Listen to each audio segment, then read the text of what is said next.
समोर चिरडले गेले 7 हत्ती। वेगात धावणारी राजधानी एक्सप्रेस, रुळांवर आलेला हत्तीचा कळप, लोको पायलटचा इमर्जन्सी ब्रेक।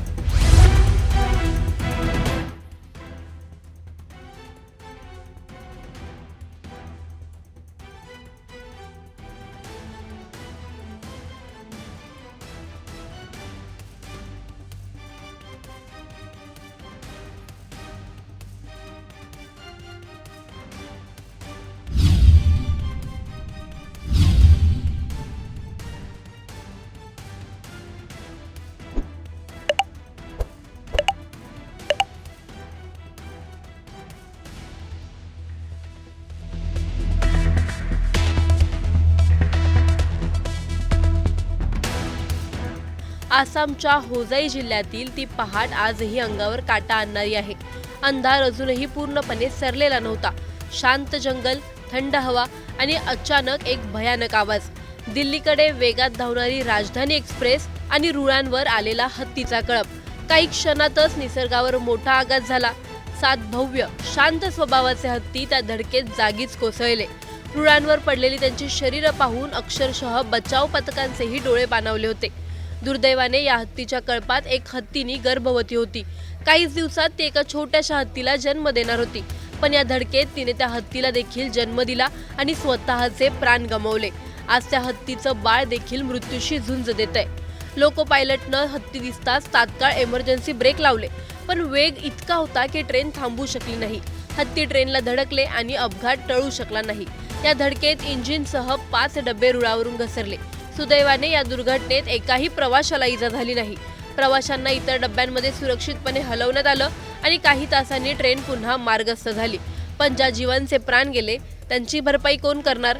रेल्वे प्रशासनाचं म्हणणं आहे की हा भाग अधिकृत हत्ती मार्ग नाही, पण खरा प्रश्न वेगळाच आहे।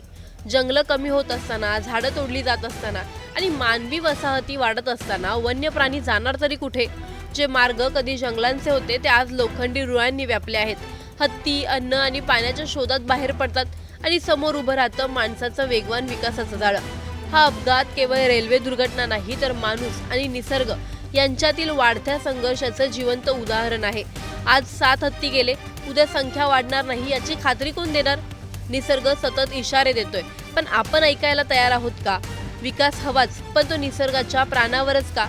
रुळांवर पडलेले ते 7 हत्ती आपल्याला एकच प्रश्न विचारतायत, माणसाच्या प्रगतीची किंमत निसर्गानेच का मोजायची? आज 7 हत्ती मृत्युमुखी पडले। रेल्वे म्हणते हा हत्तींचा अधिकृत मार्ग नव्हता, वन विभाग म्हणतो जंगल क्षेत्र सुरक्षित आहे आणि व्यवस्था म्हणते हे दुर्दैवी अपघात होता। पण जर हे सगळं खरंच व्यवस्थित असतं तर रुळांवर निसर्गाचा असा अंत झाला असता का?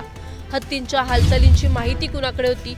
वेग कमी करण्याची, इशारा देण्याची किंवा संरक्षणाची जबाबदारी नेमकी कुणाची होती? तुम्हाला या प्रकरणी काय वाटतं? आम्हाला कमेंटमध्ये नक्की कळवा आणि व्हिडिओ आवडल्यास लाईक, शेअर, सबस्क्राईब करायला विसरू नका। राजधानी समोर चिरडले गेले 7 हत्ती। वेगात धावणारी राजधानी एक्सप्रेस,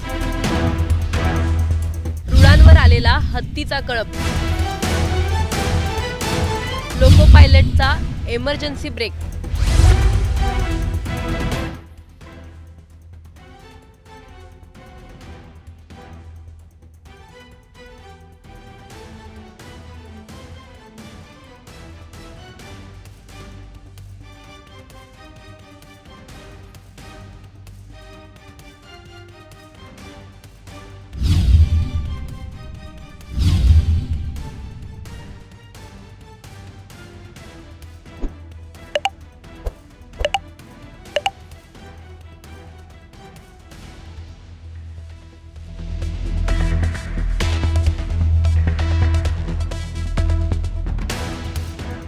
आसामच्या होजाई जिल्ह्यातील ती पहाट आजही अंगावर काटा आणणारी आहे।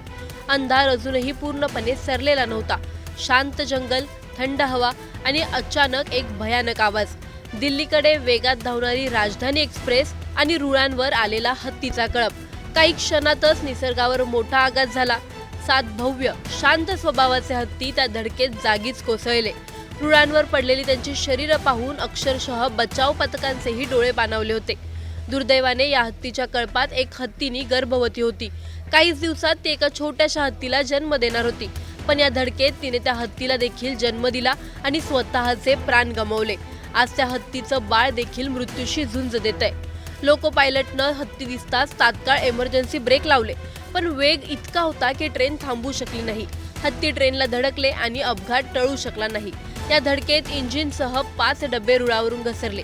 सुदैवाने या दुर्घटनेत एकाही प्रवाशाला इजा झाली नाही। प्रवाशांना इतर डब्यांमध्ये सुरक्षितपणे हलवण्यात आलं आणि काही तासांनी ट्रेन पुन्हा मार्गस्थ झाली। पण ज्या जीवांचे प्राण गेले त्यांची भरपाई कोण करणार? रेल्वे प्रशासनाचं म्हणणं आहे की हा भाग अधिकृत हत्ती मार्ग नाही, पण खरा प्रश्न वेगळाच आहे। जंगलं कमी होत असताना, झाडं तोडली जात असताना आणि मानवी वसाहती वाढत असताना वन्य प्राणी जाणार तरी कुठे? जे मार्ग कधी जंगलांचे होते ते आज लोखंडी रुळांनी व्यापले आहेत। हत्ती अन्न आणि पाण्याच्या शोधात बाहेर पडतात आणि समोर उभं राहतं माणसाचं वेगवान विकासाचं जाळं। हा अपघात केवळ रेल्वे दुर्घटना नाही, तर माणूस आणि निसर्ग यांच्यातील वाढत्या संघर्षाचं जिवंत उदाहरण आहे। आज 7 हत्ती गेले, उद्या संख्या वाढणार नाही याची खात्री कोण देणार? निसर्ग सतत इशारे देतोय, पण आपण ऐकायला तयार आहोत का? विकास हवाच, पण तो निसर्गाच्या प्राणावरच का? रुळांवर पडलेले ते 7 हत्ती आपल्याला एकच प्रश्न विचारतायत, माणसाच्या प्रगतीची किंमत निसर्गानेच का मोजायची? आज 7 हत्ती मृत्युमुखी पडले। रेल्वे म्हणते हा हत्तींचा अधिकृत मार्ग नव्हता, वन विभाग म्हणतो जंगल क्षेत्र सुरक्षित आहे आणि व्यवस्था म्हणते हे दुर्दैवी अपघात होता। पण जर हे सगळं खरंच व्यवस्थित असतं तर रुळांवर निसर्गाचा असा अंत झाला असता का? हत्तींच्या हालचालींची माहिती कुणाकडे होती? वेग कमी करण्याची, इशारा देण्याची किंवा संरक्षणाची जबाबदारी नेमकी कुणाची होती? तुम्हाला या प्रकरणी काय वाटतं? आम्हाला कमेंटमध्ये नक्की कळवा आणि व्हिडिओ आवडल्यास लाईक, शेअर, सबस्क्राईब करायला विसरू नका।